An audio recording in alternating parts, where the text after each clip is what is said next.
नमस्कार, India voice देख रहे हैं आप और मैं हूं आपके साथ शिवम दुबे। इंडिया वॉइस के बेहद खास कार्यक्रम खबर दिन भर में आप सबका स्वागत। बुलेटिन की शुरुआत करेंगे, रुक करेंगे खबरों की ओर। उत्तर प्रदेश के मुख्यमंत्री योगी आदित्यनाथ गुरुवार से दिल्ली विधानसभा चुनाव में बीजेपी के चुनाव प्रचार अभियान की शुरुआत कर चुके हैं और मुख्यमंत्री योगी आदित्यनाथ 4 दिन में 14 जनसभाएं और रोड शो कर बीजेपी के पक्ष में माहौल बनाएंगे। दिल्ली चुनाव के लिए मुख्यमंत्री योगी आदित्यनाथ की काफी डिमांड, जिसकी वजह से उनका कार्यक्रम तय किया गया। दरअसल मुख्यमंत्री योगी आदित्यनाथ अपनी जनसभाओं से उत्तर प्रदेश और उत्तराखंड के वोटरों को साधेंगे। दिल्ली चुनाव में उत्तर प्रदेश और उत्तराखंड के वोटरों की अच्छी खासी तादाद है। इसके अलावा वो महाकुंभ में मौजूद दिल्ली वासियों को भी सनातन के आधार पर बीजेपी के पक्ष में लाएंगे।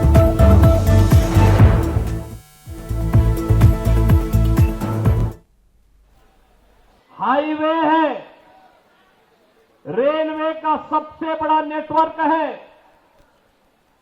सबसे ज्यादा सिटी में मेट्रो का संचालन हो रहा है और वहां की स्वच्छता को अगर आप तुलना करेंगे तो आपको आज नजर आएगा। ज्यादा दूर मत जाइए, दिल्ली से लगे हुए उत्तर प्रदेश के महानगरों को देख लीजिए और दिल्ली के अंदर आम आदमी के कारनामों को आप तुलना कर लीजिए तो आपको अंतर स्पष्ट नजर आ जाएगा। और मैं इसीलिए आपसे कहने के लिए आया हूं,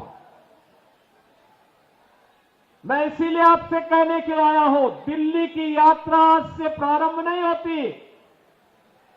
5000 वर्षों का इतिहास है दिल्ली का। दिल्ली की 5000 वर्षों के इस इतिहास में कभी ये दिल्ली इंद्रप्रस्थ के रूप में जानी जाती थी। ये दिल्ली अपने वैभव के लिए जानी जाती थी। दिल्ली के कार्य आज से 10 वर्ष पहले तक मॉडल के रूप में देखे जाते थे, लेकिन बहनों और भाइयों, आज मुझे जब दिल्ली चुनाव प्रचार की दृष्टि से तमाम मार्गों को जाना पड़ा तो यहां पता ही नहीं लग रहा था कि सड़क है या गड्ढा है, गड्ढे में सड़क है या सड़क में गड्ढा है। और इसीलिए मुझे 1 घंटा लेट हुआ आज के कार्यक्रम में आने में। मैं बहुत जग था यहां पे देख करके कि राष्ट्रीय राजधानी दिल्ली की सड़कों की दुर्गति। और बहनों और भाइयों, यही नहीं,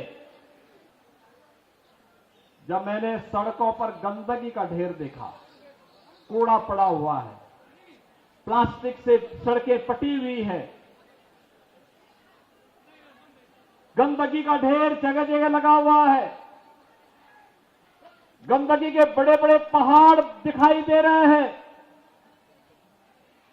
सीवर लाइन सड़कों पे बह रही है। और दिल्ली, अभी तो ये जनवरी चल रहा है, आप देखना फरवरी के बाद जब पेयजल का संकट आता है, टैंकर माफिया यहां पे हावी होगा, तब का क्या दृश्य होता है। बहनों और भाइयों, ये दुर्गति करने का सबसे बड़ा अपराधी कोई है तो और कोई नहीं, अरविंद केजरीवाल नाम का जीव इसका सबसे बड़ा अपराधी है, सबसे बड़ा अपराधी है। बहनों और भाइयों, यहां झूठ बोलने की एटीएम है। सुबह से लेकर सायकाल तक एक से एक झूठ को बड़ी होशियारी के साथ गढ़ने वाला व्यक्ति है। और पिछले 10 वर्षों में दिल्ली की जनता को कैसा झूठों वायदे करते करते उन्होंने दिल्ली को नरक बना दिया है। और रुक करेंगे अगली खबर की ओर। आम आदमी पार्टी के चीफ और दिल्ली के पूर्व मुख्यमंत्री अरविंद केजरीवाल ने एक बार फिर खुद पर हमले की जानकारी सोशल मीडिया पर शेयर की। हमले के लिए बीजेपी और केंद्रीय गृह मंत्री अमित शाह को जिम्मेदार ठहरा। केजरीवाल ने सोशल मीडिया प्लेटफॉर्म एक्स पर पोस्ट कर लिखा, आज हरिनगर में विपक्षी उम्मीदवार के लोगों को पुलिस ने मेरी जनसभा में घुसने दिया और फिर मेरी गाड़ी पर हमला करवाया। ये सब अमित शाह जी के आदेश पर हो रहा है।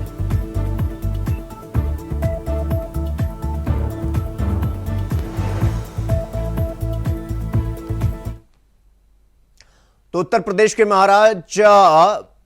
के प्रयागराज में महाकुंभ और दिल्ली में विधानसभा चुनाव के बीच केंद्रीय गृह मंत्री अमित शाह ने विपक्ष पर बड़ा निशाना साधा।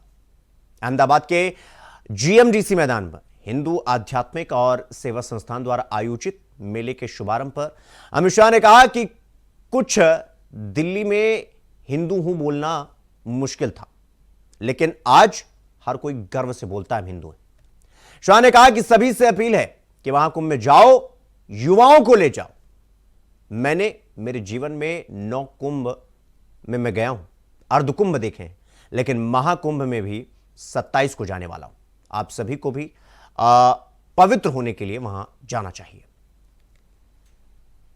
રાજમાં મહાકુંભ ચાલે છે। 144 વર્ષ પછી આ મહાકુંભ પ્રયાગરાજમાં થવા જઈ રહ્યો છે અને દુનિયાભરના લોકો આશ્ચર્યચકિત થઈ અને જોઈ રહ્યા છે।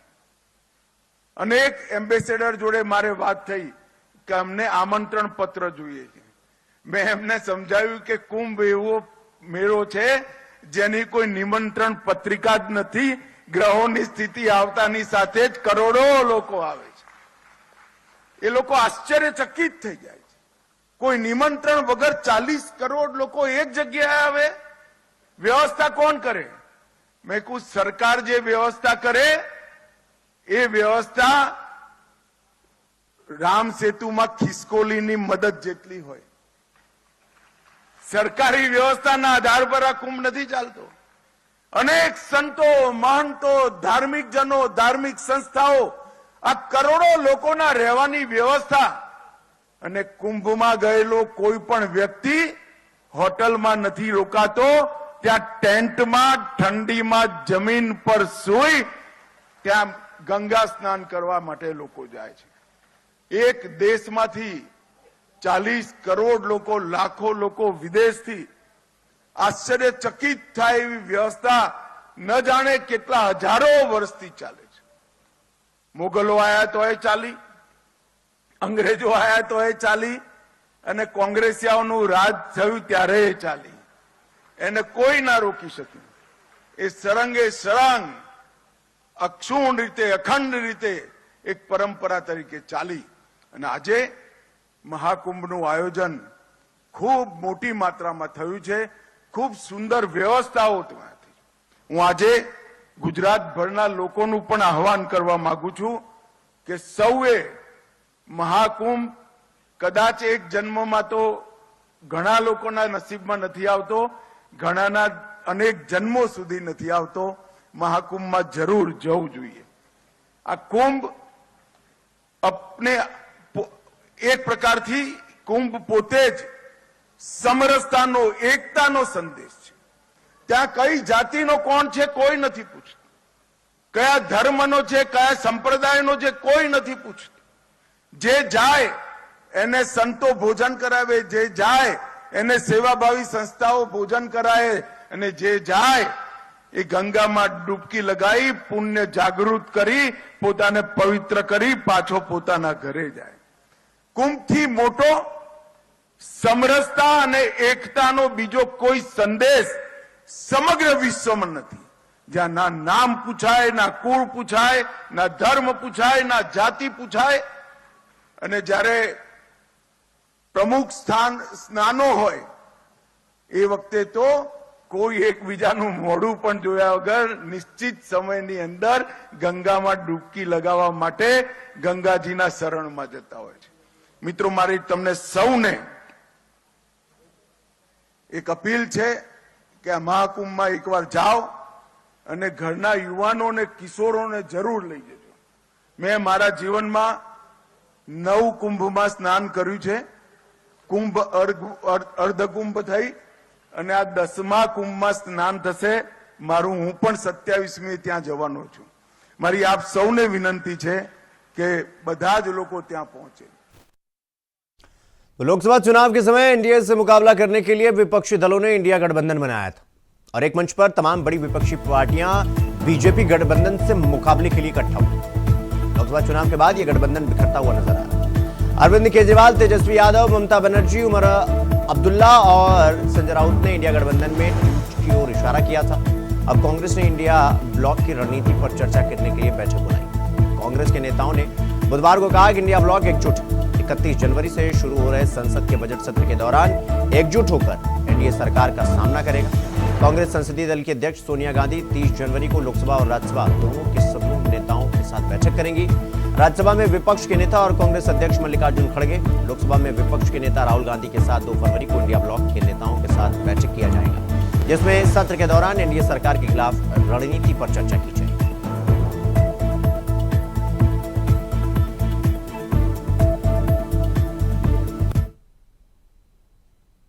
तो यहां पर रुकेंगे एक छोटे से ब्रेक के लिए। खबरों का सिलसिला जारी है, फौरन लौटें। तो ब्रेक के बाद एक बार फिर आप सबका स्वागत है मेरे साथ। रुक करेंगे अगली खबर की ओर। प्रधानमंत्री नरेंद्र मोदी ने सुभाष चंद्र बोस के 128वीं जयंती पर उन्हें श्रद्धांजलि दी। संसद के सेंट्रल हॉल में विशेष आयोजन, जिसमें प्रधानमंत्री मोदी, लोकसभा अध्यक्ष ओम बिरला, कांग्रेस अध्यक्ष मल्लिकार्जुन खड़गे, रक्षा मंत्री राजनाथ सिंह मौजूद रहे। इस दौरान प्रधानमंत्री मोदी ने वहां मौजूद बच्चों से भी बातचीत की। प्रधानमंत्री ने बच्चों के साथ मिलकर जय हिंद के नारे भी लगाए।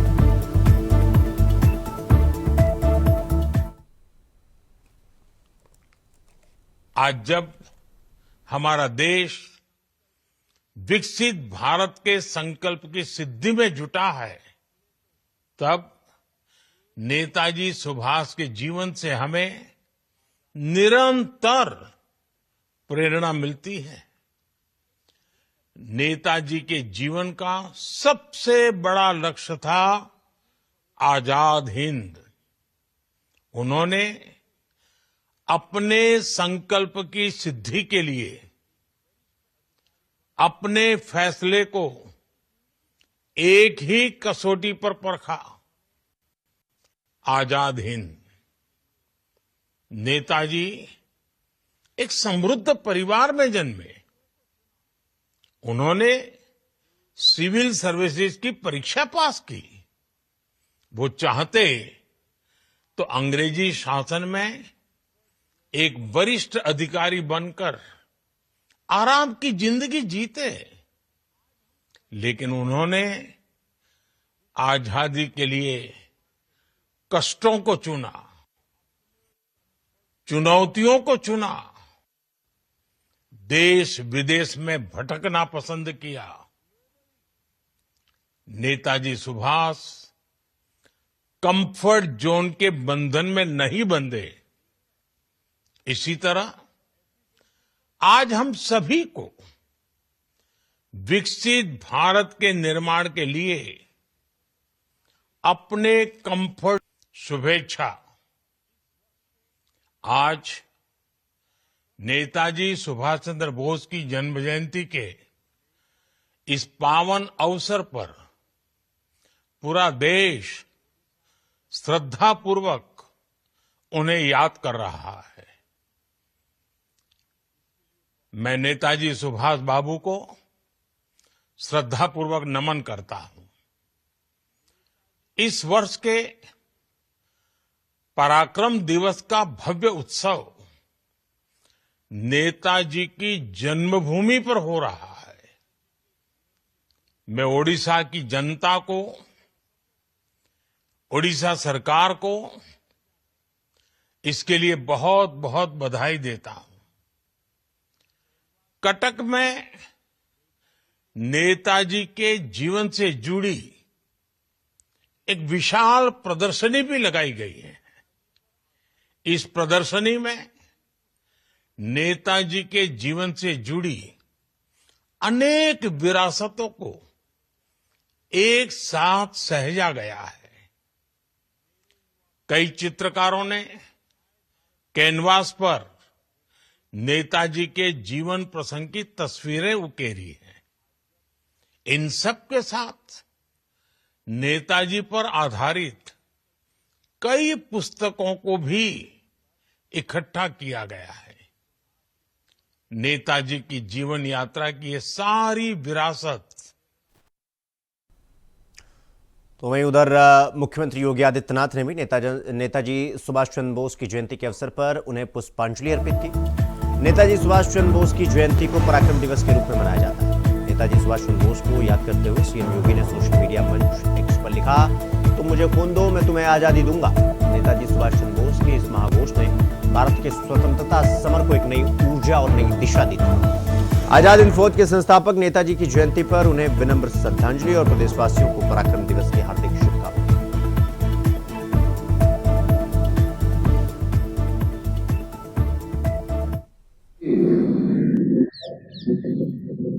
नेताजी के प्रति श्रद्धा और सम्मान का भाव रखने वाले मेरे युवा साथियों, पूरा देश भारत माता के इस महान सपूत को, जिन्होंने अपने व्यक्तित्व और कृतित्व से आजादी के आंदोलन को एक नई दिशा दी थी, और कोई अतिशयोक्ति नहीं कि नेताजी भारत की आजादी के पूरे अभियान के दौरान एक महानायक के रूप में हर भारतवासी के लिए बड़े श्रद्धा और सम्मान का स्थान रखते हैं। वर्ष 2021 में नेताजी के योगदान के प्रति कृतज्ञता ज्ञापित करते हुए आदरणीय प्रधानमंत्री जी ने 23 जनवरी की तिथि को पराक्रम दिवस के रूप में मनाने का निर्णय लिया। नेताजी हर भारतवासी के लिए एक प्रेरणा है।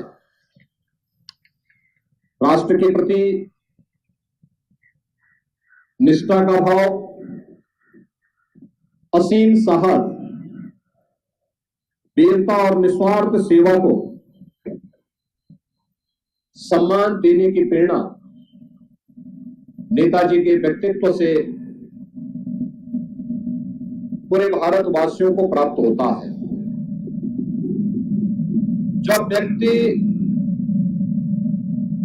जो बोलता है उसके अनुसार आचरण करता है तो उनका आह्वान एक मंत्र बन जाता है। देश की आजादी के पूरे आंदोलन के दौरान भारत की आजादी के लिए नेताजी के द्वारा किए गए आह्वान कि तुम मुझे खून दो, मैं तुम्हें आजादी दूंगा, ये पूरे भारत के नागरिकों के लिए यह एक मंत्र बन गया था। खासतौर पर युवाओं के अंदर इस नारे ने ऐसा जादू फैलाया कि देखते ही देखते ब्रिटिश हुकूमत को नेताजी को नजरबंदी और कैद करने के दिशा में आगे बढ़ना पड़ा था। लेकिन उनकी नजरबंदी से निकलते हुए नेताजी ने दुनिया के उन तमाम देशों में जाकर के, जर्मनी में, जापान में और दुनिया के अन्य अनेक देशों में जाकर के भारत की आजादी के लिए न केवल उन देशों के सहयोग से बल्कि युवाओं के लिए अपने संदेश के माध्यम से भी वे एक प्रेरणा भरते रहे। आज जब हम सब नेताजी सुभाष चंद्र बोस के इस पावन जयंती कार्यक्रम के साथ जुड़े हुए हैं, स्वाभाविक रूप से बहुत सारे प्रश्न आज की युवा पीढ़ी के मन में आ रहे होंगे, क्योंकि अक्सर हम देखते हैं कि हर व्यक्ति अपने स्वयं के कैरियर के प्रति चिंतित होता है, लेकिन देश और समाज के सामने जो चुनौतियां हैं, उन चुनौतियों के अपनी चुनौती मानने से वह बचने का प्रयास करता है। नेताजी सुभाष चंद्र बोस उस समय की सबसे प्रतिष्ठित सिविल सर्विसेज की सेवा में चयन होने के बावजूद उन्हें विदेशी हुकूमत के अधीन सेवा करने में परहेज था, इसलिए उन्होंने नौकरी छोड़ी। भारत माता की स्वाधीनता के लिए उन्होंने अपनी नौकरी को तिलांजलि दी। यही नहीं, वह एक ऐसा कालखंड था जब साधन के अभाव थे, यह देश गुलाम था, तमाम प्रकार की आपदाएं थी, गुलामी तो थी ही, आपदाएं भी थी। कभी प्लेग की बीमारी फैलती थी, कभी सूखा और अन्य तमाम प्रकार की चुनौतियों का सामना देश को करना पड़ रहा था। उन स्थितियों में सेवा भाव कैसे होना चाहिए, इसकी भी मिसाल उन्होंने अपने उस समय के युवाओं की टीम के साथ मिलकर के बंगाल और देश के अन्य तमाम क्षेत्र। तो अगली खबर हैदराबाद से है, जहां से दिल दहला देने वाला मामला सामने आया, जहां एक शख्स ने अपनी पत्नी की हत्या कर दी और सिर्फ हत्या ही नहीं की, उसने शव के टुकड़े टुकड़े करके प्रेशर कुकर में उबाला और अपनी भयावह करतूत को छिपाने के लिए हर पैतरा अपनाया। उसने पत्नी की लापता होने की अफवाह भी फैलाई। आरोपी पूर्व सैनिक भी रह चुका है और उसका नाम गुरुमूर्ति बताया गया। उसने अपना अपराध कबूल कर लिया।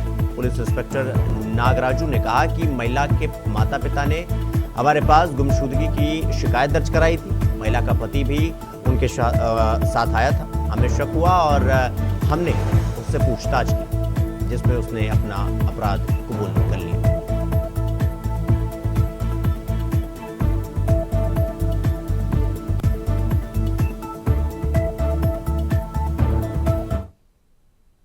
शामली एनकाउंटर में शहीद हुए UP STF inspector Sunil Kumar का पार्थिव शरीर सुबह 9 बजे गुरुग्राम से मेरठ पुलिस लाइन लाया गया और करीब 10:30 बजे परिजन उनका पार्थिव शरीर मसूरी लेकर पहुंचे। वहां पहुंच गए। श्रद्धांजलि देते हुए सुनील कुमार का बेटा फपक कर रोने लगा और जब रोते बिलखते बेटे मंजीत ने कहा कि पापा एक बार तो बोल दो प्लीज, कुछ तो बोल दो। वहां पर मौजूद लोगों की आंखें निकल। सुनील के अंतिम विदाई के लिए लोगों का हुजूम उमड़ पड़ा। घर से शमशान घाट तक हजारों लोग अंतिम यात्रा में शामिल हुए। इस दौरान सुनील चौधरी अमर रहे के नारे लगते रहे। शमशान घाट पर शव से लिपटा तिरंगा इंस्पेक्टर के भाई को सौंपा गया। इसके बाद बेटे मंजीत सिंह ने शहीद पिता को मुखाग्नि दी।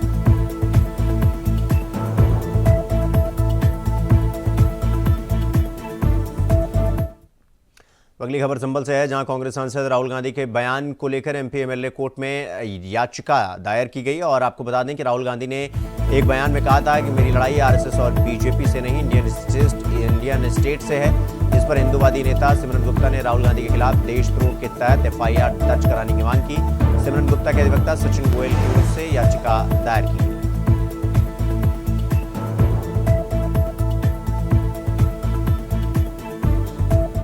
राहुल गांधी जी के खिलाफ जो मेरे क्लाइंट हैं सिमरन गुप्ता, हिंदू शक्ति दल राष्ट्र के राष्ट्रीय अध्यक्ष है।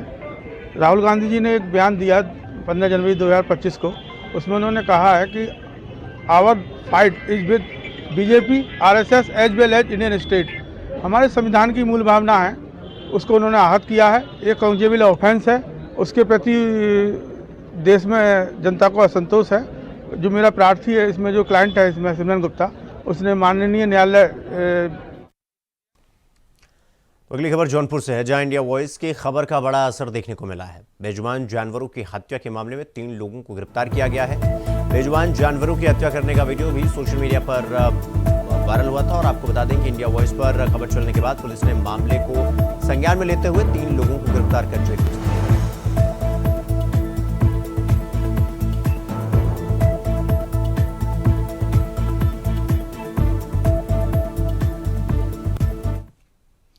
तो अगली खबर सीतापुर से है, जहां पीड़िता के पति ने सांसद पुत्र समेत 5 लोगों पर मुकदमा दर्ज करवाया है। आपको बता दें कि महिला संबंधी अपराध में पीड़िता की पहचान उजागर किए जाने पर महिला के पति ने मुकदमा दर्ज करवाया है। पुलिस ने मामला दर्ज कर तहकीकात शुरू कर दी।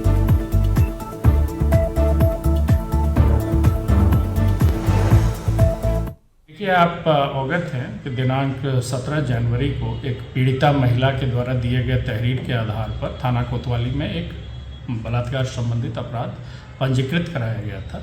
इस प्रकरण में यह संज्ञान में आया कि कतिपय लोगों के सह पे कुछ लोगों के द्वारा जानबूझ करके पीड़िता महिला का फोटोग्राफ और उसकी पहचान सोशल मीडिया या अन्य प्लेटफॉर्म्स पे प्रकाशित कराया गया है। इस प्रकरण का संज्ञान लेते हुए आज थाना कोतवाली पे एक और मुकदमा पंजीकृत कराया गया है, जिसमें जिन लोगों के द्वारा ये पहचान उजागर की गई है उसके संदर्भ में इसको गंभीरता से लिया जाएगा और इसमें सभी। तो खबरों में आगे बढ़ेंगे। अगली खबर कानपुर से है, जहां प्रधानमंत्री आवास योजना के नाम पर हो रहे भ्रष्टाचार पर सरकार ने कड़ा प्रहार किया है और अब लाभार्थी स्व सर्वेक्षण की ओर से अपना पात्रता प्रदर्शित कर सकता है। और अब ग्रामीण क्षेत्र के लाभार्थी प्रधानमंत्री आवास योजना का लाभ पाने के लिए ग्राम प्रधान, सचिव और अधिकारियों की चौखट के चक्कर नहीं लगाएगा। सरकार चाहती है हर गरीब के सर पर छत हो और पात्र लाभार्थी के साथ कोई वसूली भी न हो, जिसको ध्यान में रखते हुए नियमों में बदलाव किया गया, जिसमें आप अपने मोबाइल फोन पर आवास प्लस मोबाइल ऐप का उपयोग कर सर्वेक्षण के माध्यम से अपनी सर्वे का सही दस्तावेजों की जानकारी ऐप के माध्यम से साझा कर सकते हैं। आपकी वास्तविक जानकारी के आधार पर सीधे आपको ग्रामीण क्षेत्र में प्रधानमंत्री आवास योजना का लाभ दिया जाएगा। यानी साफ तौर पर अगर कहा जाए तो लाभार्थी से सरकार की योजना बिना किसी दिक्कत के सीधे पात्र व्यक्ति के पास पहुंचेगी। इस बार पहली बार प्रधानमंत्री आवास सर्वे में 2 तरीके से सर्वे होगा। एक तो सेल्फ सर्वे भी हो सकता है, मतलब लाभार्थी जिसको वो अपने आप को पात्र मानता है अपने मोबाइल से भी अपना सर्वेक्षण कर सकना है, और दूसरा असिस्टेड सर्वे जो सचिवों द्वारा और सर्वेयर द्वारा ब्लॉक लेवल पर किया जा रहा है। तो इसमें जनपद कानपुर देहात के सारे जनता से ये अपील है कि जो लाभार्थी अपने आप को जो पात्र मानता है सेल्फ सर्वे भी ज़्यादा से ज़्यादा हो। इसके लिए आपको एक ऐप डाउनलोड करना होगा और अपना आधार कार्ड और जॉब कार्ड। तो खबर लखनऊ से है, जहां शक्ति भवन में बिजली कर्मचारियों ने जोरदार प्रदर्शन किया। दरअसल कर्मचारियों ने निजीकरण के विरोध में प्रदर्शन किया और आपको बता दें कि कर्मचारियों ने निजी कंपनियों के कंसल्टेंट गो बैक के नारे लगाकर विरोध प्रदर्शन किया। इस प्रदर्शन में बड़ी संख्या में महिला कर्मचारियों ने भाग लिया।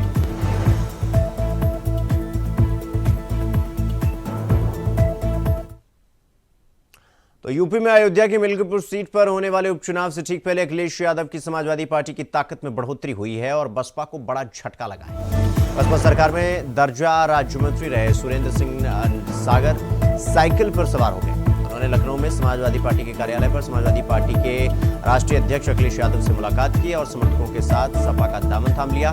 इस दौरान अखिलेश यादव ने कहा कि उनके आने से पार्टी और मजबूत होगी। सपा में शामिल होने वालों में रामपुर के दर्जन भर बसपा नेता भी रहे।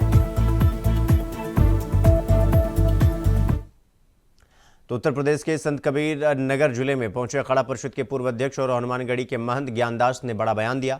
उन्होंने महंत राजू दास पर टिप्पणी करते हुए कहा कि वो साधु नहीं बकवास है। आपको बता दें कि प्रयागराज महाकुंभ में मुलायम सिंह यादव स्मृति सेवा संस्थान की तरफ से पूर्व मुख्यमंत्री मुलायम सिंह की मूर्ति लगाई गई और इसे लेकर अयोध्या के महंत राजू दास की ओर से की गई आपत्तिजनक टिप्पणी पर पूरे देश में घमासान मचा हुआ है। बुधवार को गंगा सागर से वापस आते वक्त संत कबीर नगर में मीडिया के सवाल पर महंत ज्ञानदास ने कहा कि ऐसे लोगों पर कार्रवाई होगी। ये साधु की भाषा कतई नहीं है। उन्होंने कहा कि अयोध्या पहुंचकर राजू दास को तलब कराऊंगा।